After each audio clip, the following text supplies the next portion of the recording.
preparei aqui uma exposição acerca da ideia de liberdade e da história da liberdade no Brasil, do entendimento e do não entendimento da liberdade de imprensa no Brasil, até chegar às redes sociais, que trazem uma série de complicadores.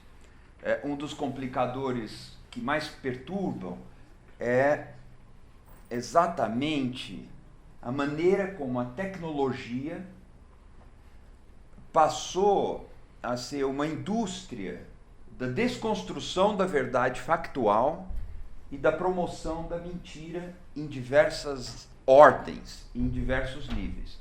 Quer dizer, nós temos aqui um desencantamento do iluminismo em outra potência, que é o máximo da ciência, o máximo da matematização do pensamento, da engenharia dos sistemas, produzindo o oposto daquilo que embasou os ideais que começaram com as revoluções do século XVIII. Tudo o que foi feito em nome da liberdade e para a liberdade parece convergir para uma indústria de destruição da liberdade, destruição do conhecimento e do entendimento da liberdade. Eu gostaria de falar algo por aí. Eu não vou falar. Eu vou um pouco resumir e abrir a palavra para o Márcio e depois a gente dialoga. O que eu gostaria, no entanto, de deixar como ideia inicial, abrindo a possibilidade de depois tratarmos do que é verdade factual, que é algo de extrema importância, o que nos remeteria às ideias de Hannah Arendt, deixando aqui também, além da verdade factual, os fundamentos das noções liberais que inspiram os ideais da sociedade em que vivemos. Acho que também teríamos que discutir. É crucial, no caso brasileiro, o fato de que o Estado pôs a imprensa. Nós deixamos de barato esse dado. Quando dizemos que o Estado criou a sociedade civil no Brasil, ou pelo menos o Estado plantou a sociedade civil no Brasil, o que é uma afirmação controversa por diversas razões, mas nós estamos dizendo que o primeiro jornal que circula no Brasil, que é a Gazeta do Rio de Janeiro, e que deu origem ao Diário Oficial, depois de vários jornais pelos quais ela foi passando, porque ela era responsável pela publicação das informações oficiais, ela é criada com a vinda da família real para o Brasil. O primeiro jornal a circular e a ser impresso no Brasil é o Diário Oficial. É claro que existia uma sociedade civil na colônia, por isso que eu digo que essa afirmação é controversa. Mas, além de pôr a imprensa, o Estado põe também a censura. É possível afirmar no Brasil que a censura se instala antes da imprensa. Se nós fizermos uma comparação rápida com o caso americano, é nítido que na sociedade civil americana se produz uma ebulição, uma efervescência de ideias que afluem na direção da organização do Estado. O Estado finca raízes na vida social e dela floresce. Então, a discussão do federalismo americano, por exemplo, acontece em artigos de jornal. A ratificação da decisão sobre o federalismo e a forma do federalismo decorre da publicação de artigos de jornal, entre eles, mas principalmente, os famosíssimos Federalist Papers, que são os artigos de 3 dos pais fundadores. É como jornalistas, como polemistas, que eles discutem a organização do Estado. No Brasil, como a corte vem nas naus de Dom João, chegando aqui vem a imprensa régia, vem boa parte da vida jurídica, as censuras de Portugal vêm para cá, vem a biblioteca. Esse movimento cria uma certa camada da vida da sociedade civil no Brasil, entre ela a imprensa. O jornal livre brasileiro, que aparece, que é o Correio Brasiliense, é criado em Londres por um refugiado, que era o Hipólito José da Costa. Inclusive fugiu da cadeia de Portugal. Vai para Londres, imprime lá o Correio Brasiliense, e isto começa a dar um primeiro sinal de imprensa livre no Brasil. Um jornal publicado no exílio. Um jornal publicado no exílio e que circulava clandestinamente no Brasil. Ele é proibido, embora houvesse uma colaboração por baixo do tapete entre Dom João e o Hipólito. Eu gostaria de recuperar um pouco dessa história também, porque nossa cultura jurídica tem uma enorme dificuldade, enorme e perigosa dificuldade de compreender que nos domínios da imprensa a liberdade não é aquilo que a lei afirma que é a liberdade. A liberdade é aquilo que a lei não alcançou. É da liberdade que brota a organização das leis e não o contrário. Eu vejo muitas vezes um juiz querendo exercer funções de editor do debate público. Isso é um perigo.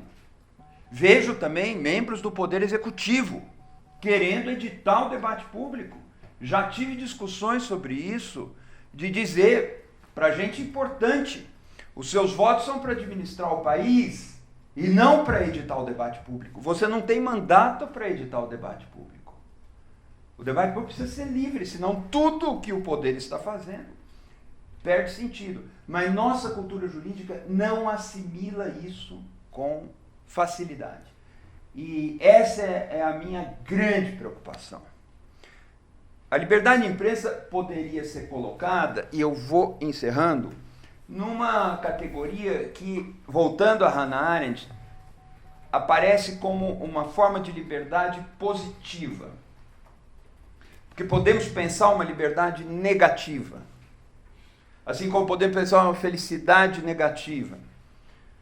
Uma liberdade negativa é aquela que existe porque não existe o fator que a restringe no meu campo. Então, a liberdade negativa se afirma à medida que o fator externo que a iniba não está presente. Eu tenho a liberdade desde que aquele que me constrange a liberdade fique longe. Vem daí a ideia, a minha liberdade começa onde termina do outro e assim por diante. Mas existe uma forma de liberdade positiva. E essa só faz sentido, lembrando Simone de Beauvoir, Dia das Mulheres foi outro dia, mas hoje também é Dia das Mulheres, que dizia que eu, quando sou livre, quero que todos sejam livres. É uma formulação existencialista, mas eu posso dizer que a liberdade positiva existe quando o outro é livre. A minha liberdade começa onde começa a do outro. É muito difícil para nós entender isso. Muito difícil. A gente estava falando aqui de conflitos de princípios fundamentais, ou colisão de princípios fundamentais. Nesse patamar das liberdades positivas, isso não acontece. Porque quanto mais livre o outro é, mais livre eu sou. E a liberdade de imprensa está aí. A liberdade de imprensa é um direito de minoria. Ela não existe para expressar a vontade das maiorias. Ela não existe para ser justa. Vou repetir. A liberdade da imprensa não existe para ser justa. Não existe para ser equilibrada. Não existe para ser informativa.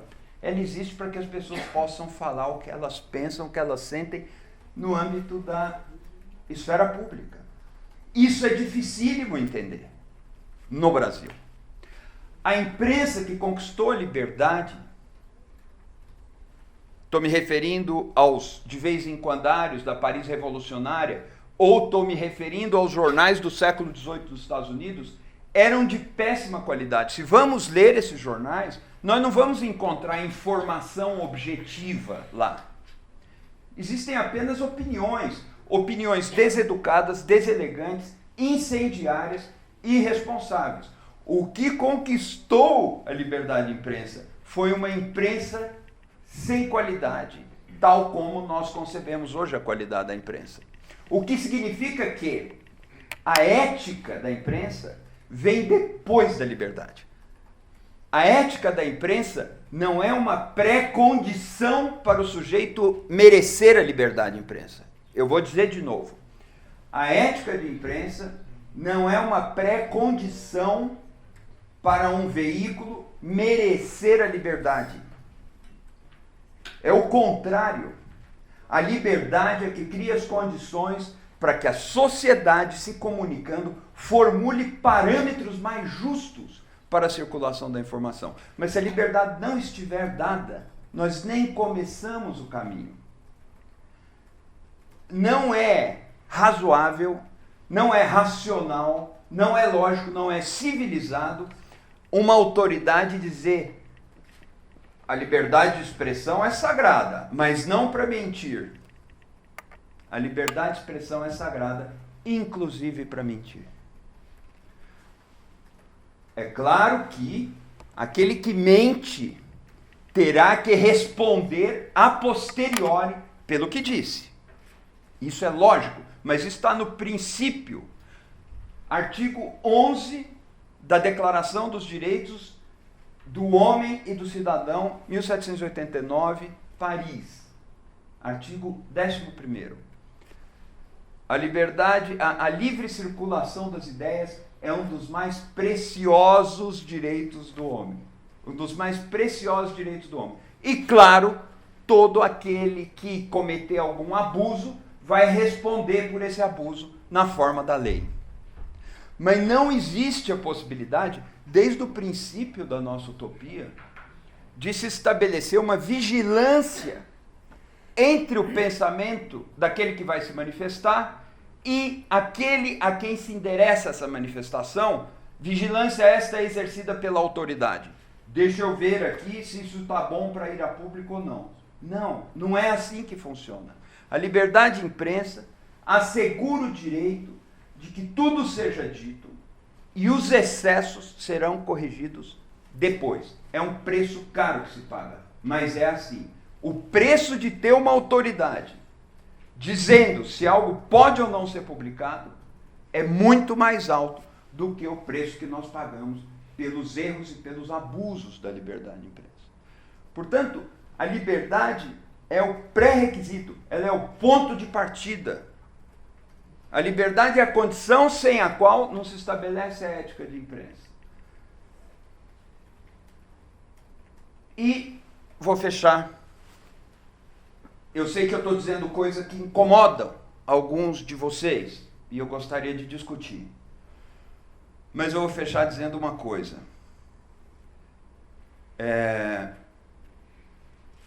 Nós precisamos incorporar isso progressivamente nos entendimentos da justiça, do direito, das cortes. Algumas coisas de ótima qualidade já apareceram no Supremo Tribunal Federal recentemente. Entendimentos que, inclusive, já trataram da liberdade de imprensa como um direito absoluto. Não sou eu que estou dizendo isso. Carlos Aires Brito disse isso mais de uma vez. Eu não sei se eu concordo com isso, mas a ideia de que existe um direito absoluto, ou seja, que não pode ser relativizado por nada, é uma ideia fecunda para nós. A integridade física de um prisioneiro. Um prisioneiro tem direito à sua integridade física. Isso é um direito absoluto. Não existe nada que possa entrar em conflito com esse direito. A liberdade de imprensa, segundo esse entendimento, é uma liberdade inaugural. Ela é a liberdade, ou é um direito, o direito à liberdade de imprensa, um direito fundamental que precede os demais. Não apenas na ordem em que aparece de Estado, mas precede os demais porque ela precisa existir para que o resto possa existir. Pensando nesse patamar, eu posso dizer que a privacidade não é um limite à liberdade. Eu vou dizer, a minha privacidade foi invadida, tal jornal tem que ser vetado. Não. A privacidade é uma conquista da liberdade. Uma conquista da liberdade. A privacidade se constrói a partir da noção de que eu tenho direito a um determinado espaço sobre o qual o Estado não pode agir. Isso é uma conquista da liberdade, não um limitador da liberdade. Então, falando essas coisas, que eu sei que vão suscitar uma discussão, eu vou terminar dizendo o seguinte. Nós estamos acostumados a esperar que os jornais digam a verdade. Isso é uma ilusão e isso é, muitas vezes, uma impostura. Os jornais não dizem a verdade. Os jornais não entregam a verdade. Os jornais dizem e entregam algo mais precioso do que a verdade. Os jornais fomentam na sociedade um regime de busca da verdade dos fatos. Categoria que eu queria explicar depois. Vou repetir também isso. Os jornais fomentam na sociedade um regime de busca da verdade dos fatos. Os jornais entregam, os bons, uma verdade provisória que terá que ser escrita e reescrita no dia seguinte, na semana seguinte. Eles entregam uma verdade em processo, uma verdade em construção. Mas, havendo esse regime, esta sociedade está protegida contra a mentira, principalmente contra a mentira que vem do poder.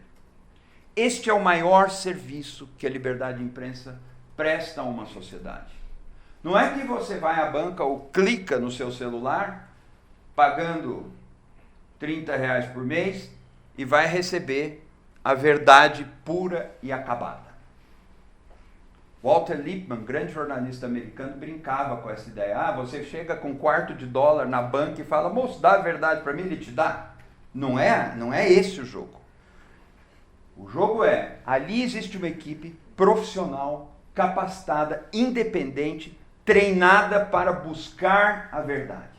E a existência dessas equipes profissionais, competindo entre si, a existência desse regime protege essa sociedade contra a mentira e contra a pior das mentiras, que é a mentira que vem do poder. Uma sociedade sem imprensa é uma sociedade entregue aos caprichos, às fantasias, às maquinações do poder. É o que eu tinha a dizer para começar.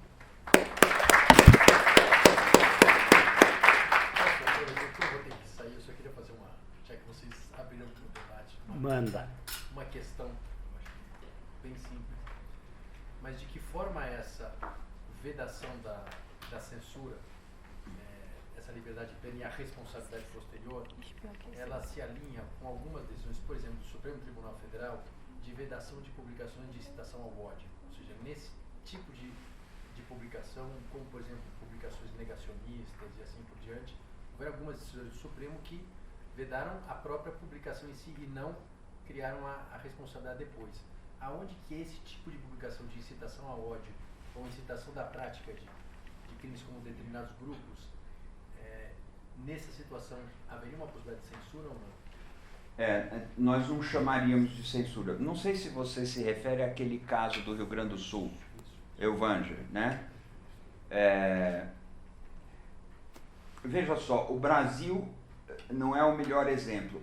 A gente, muito estudiosa, muito séria, que acha que ali foi cometido um erro. E a gente, muito estudiosa e muito séria, como meu professor Celso Laffer, que foi amicus curiae nessa causa e que acha que ali foi adotada a decisão correta. De toda forma, ali não houve censura.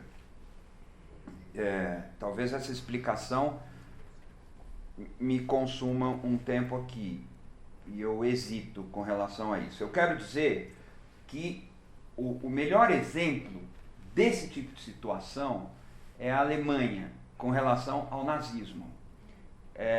Uma série de afirmações, de manifestações, de mensagens, de publicações, de discursos alusivos ao nazismo ou que vão enaltecer o nazismo, sofrem restrições. Isso é uma censura? Isso é uma grande questão. Isso é uma grande questão. Efetivamente, nós vamos encontrar interpretações diferentes, mas é inegável o tamanho do trauma direto vivido por aquela sociedade anteontem, cujas sequelas ainda se fazem sentir com a maior gravidade, e é legítimo que essa sociedade diga tais coisas não podem ter um alcance massivo, etc., e regule isso previamente. A censura não se confunde com isso por outro motivo. A censura, nós precisamos defini-la tecnicamente, e isso é um pouco controverso na tradição jurídica, mas a censura é o estabelecimento de uma autoridade estatal que vai filtrar, normalmente, previamente, aquilo que o cidadão terá direito a conhecer ou não.